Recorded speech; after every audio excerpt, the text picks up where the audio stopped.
Bonjour et bienvenue sur cette vidéo de type brevet sur les fonctions. Donc le problème est souvent le même dans ce type d'exercice. Tu te retrouves face à une figure, donc par exemple un rectangle ici. On connaît son périmètre, le périmètre du rectangle est de 28 mètres. Et l'objectif est de savoir quelle sera la meilleure aire possible en fonction du côté AB que l'on va appeler X. C'est un côté que l'on va faire varier. Donc par exemple en première question, on va te demander de calculer la largeur BC du rectangle si X ici par exemple vaut 8 mètres. Donc si x est égal à 8 mètres, comment est-ce qu'on trouve cette largeur? Déjà, à ces 28 mètres, le contour, tu peux retirer 2 fois cette longueur. Cette longueur ici, x, elle vaut 8. Donc on retire 2 fois 8 mètres à 28. Donc 28 moins 2 fois 8. 28 moins 2 fois 8, ça fait 16. Et 28 moins 16, ça fait 12. Qu'est-ce qui nous reste? Cette largeur-là et cette largeur-là. Or, dans un rectangle, tu sais que les longueurs des côtés opposés sont les mêmes. Donc il suffit de diviser encore 12 par 2, ce qui nous fait 6 mètres de largeur. Ensuite, souvent, le type de question qu'on te pose, c'est, justement, à partir de x égale 8 mètres, cette longueur 8 mètres, calcule-moi l'aire de ce rectangle. Justement, on sait que la largeur, elle est de 6 mètres, la longueur est de 8 mètres, donc l'aire à calculer, on rappelle la formule, c'est longueur fois largeur. La longueur ici qu'on utilise, c'est 8 mètres. La largeur, c'est celle qu'on a trouvée, c'est 6 mètres. Et 8 fois 6, facile, hein, 48. On n'oublie pas l'unité, on est en surface, donc mètre au carré. Si maintenant je fais un autre exemple, si par exemple x est égal à 2 ici, on va le faire de tête. X vaut 2. Donc là, ça vaut 2. Ça fait 2 fois 2, 4. On retire 4 à 28, il reste 24. Donc il reste 24 à partager sur les deux largeurs, donc divisé par 2, ça fait 12. Ce qui nous fait donc 2 de longueur fois 12 de largeur, ce qui nous fait 24 mètres carrés, ce qui est beaucoup plus petit que 48 mètres carrés. Donc, qu'est-ce qui est mieux entre x égale 2 et x égale 8? Pour l'instant, c'est x égale 8. Donc, l'objectif de notre exercice de type brevet, ça va être à la fin de déterminer graphiquement la meilleure valeur de x pour laquelle l'aire sera maximale. Maintenant, question 2. Typique, il va falloir calculer l'image d'un nombre par cette fonction. Donc, on va donner un exemple. Donc, on a notre fonction f de x qui est égale à moins x carré plus 14x. En fait, c'est la fonction de l'aire de notre rectangle en fonction de notre longueur x. Donc là, tu vas me dire, mais d'où sort ce moins x carré plus 14x? On le fait rapidement. Donc pour l'aire d'un rectangle, il nous faut longueur fois largeur. Longueur, on la connaît, c'est x. Largeur, on ne la connaît pas, mais on peut la trouver. Le périmètre total est de 28. Donc si je veux juste la largeur, là on le prend 2 fois la largeur.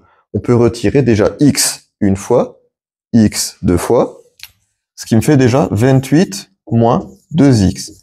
En faisant le périmètre moins x une fois, deux fois, il nous reste 2 fois la largeur. Mais si je veux qu'une seule fois la largeur, on doit donc diviser par 2. Ce qui nous fait donc, quand on divise tout ça par 2, 14 moins une seule fois le x. On a donc notre largeur. L'aire est donc égale à longueur fois largeur, donc x fois 14 moins x. En fait, ça nous donne un développement simple. Ça donne ça. Et si on développe, on vérifie. X fois 14, ça fait bien 14x, et x fois moins x, ça nous fait bien moins x carré. Voilà, donc c'était juste pour expliquer d'où sort cette formule. Maintenant, calculer l'image de 3 par f, ici, il suffit de remplacer x par le nombre 3 et de calculer le résultat. Donc on va faire le calcul. F, on remplace x par 3. Et maintenant, dans l'expression, pareil, on remplace x par 3. C'est juste une notation. Donc moins x carré, on fait moins x qui vaut 3 au carré.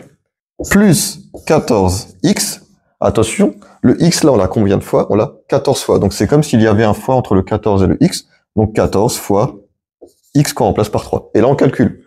T'es en troisième, t'es au brevet blanc, tu utilises la calculatrice. Mais tu détailles quand même. Donc, 3 au carré, prioritaire, ça fait 9. Ça fait moins 9, plus 14 fois 3. 14 fois 3 avec ta calculatrice, tu devrais trouver 42. Moins 9 plus 42, résultat final, 33. Donc on fait une petite phrase finale. L'image de 3 par f, quand on rentre 3 dans la machine, on obtient 33. Donc l'image de 3 par f, c'est 33. Et donc là, pour faire très simple, tu as un peu de vocabulaire sur les fonctions. Tu as une fonction f. Tu rentres un nombre x dedans, et tu obtiens un résultat d'arrivée à la fin y. X antécédent, y image. Donc ici, dans notre exemple, si je rentre 3 dans la machine, qu'est-ce qu'on obtient à la fin? L'image de 3, ça va être 33. Donc image, Et comme ça, c'est la valeur qui est avant, on l'appelle l'antécédent. Antécédent avant, image après. Ça, c'est quelque chose qu'il faut retenir. Ça, il faut pas avoir peur, c'est juste une notation. La question typique qui suit souvent, c'est un tableau de valeurs de la fonction f qu'on avait tout à l'heure. Hein. Donc, je rappelle, moins x carré plus 14x. Et on a fait un tableau de valeurs. Donc, justement, pour chaque valeur de x, de 4 jusqu'à 11, on a calculé l'image. Donc, souvent, c'est des valeurs qui te sont données. Et là, on veut juste voir si tu es capable de lire tout ce qui est image antécédent en utilisant ce vocabulaire-là. Donc, petit exemple. L'image de 6 par f, tu regardes le 6 en haut. Pourquoi? Parce que comme on veut calculer ou déterminer l'image, c'est ce qu'on obtient après. Donc, si on obtient après, est-ce que ça va être x ou f de x? Ça va être f de x. Donc là, on retient dans un tableau de valeurs. Au-dessus, c'est avant, c'est antécédent. F de x, c'est après, c'est image. Donc, l'image de 6, on veut savoir ce qu'on obtient après le 6. Ben, on regarde 6, qu'est-ce qu'on obtient? Ben, on obtient 48. Donc, l'image de 6 par f, c'est 48. Donc, à l'oral, si je te demande l'image de 10 par f, voilà, on regarde qu'est-ce qu'on obtient après le 10. On obtient 40 en rentrant 10 dans la machine. Maintenant, le ou les antécédents de 33. Donc, on veut savoir qu'est-ce qu'il y avait avant 33. Ben, on regarde après. Où est-ce qu'il est le 33? Il est ici. Il y a juste là. Donc, qu'est-ce qu'il y avait avant 33? Il y avait juste le 11. Donc, le ou les antécédents de 33, c'est juste 11. Maintenant, le ou les antécédents de 45, on regarde là où il y a 45 après. Donc, on voit 45 ici. L'antécédent de 45, ça va être le 5. Mais est-ce que c'est la seule réponse possible? Non, on regarde tout le tableau. On retrouve encore une fois 45. Le ou les antécédents de 45, ça va être 5 et 9. On finit avec la dernière question typique, celle de la lecture graphique. Donc maintenant, j'ai représenté graphiquement notre fonction f, donc celle qui représente l'aire de notre rectangle ici. Et souvent, le type de question, c'est déterminer graphiquement l'image de 12 par la fonction f. Donc, ici, axe des abscisses x, antécédent, f de x, axe des ordonnées, image. Donc, on veut l'image ici, de quel nombre? De 12, par exemple. L'image de 12 par la fonction f. Une fois qu'on arrive sur notre courbe, il suffit de rejoindre l'axe des ordonnées. Et graphiquement, ici, on a l'air de lire à peu près 25. Donc, l'image de 12 par la fonction f est 25. Bon, en réalité, c'était 24 avant. Maintenant, le type de question suivante qu'on peut avoir, c'est pour quelle longueur ici AB est-ce qu'on peut obtenir 35 mètres carrés d'air? Donc, en fait, il suffit de regarder la réponse. Ça, c'est f de x, donc la réponse qui est l'air. Donc, on regarde où est-ce qu'il se situe le 35. On va à peu près ici. Et qu'est-ce qu'on fait? On va rejoindre la courbe. Donc, ça veut dire que pour que l'air soit égal à 35 mètres carrés, là, on descend à peu près tout droit.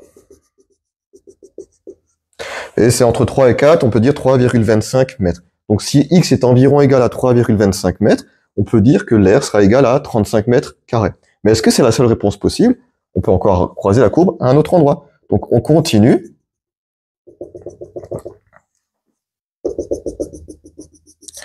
Et on remarque qu'on sera autour de 10,75. Donc, si la longueur ici est égale à 3,25 ou 10,75 environ, alors l'air sera bien de 35 mètres carrés. Bon, on peut aussi dire ça différemment. C'est déterminer le ou les antécédents de 35. Donc, souvent, ça aura aussi ce genre de questions.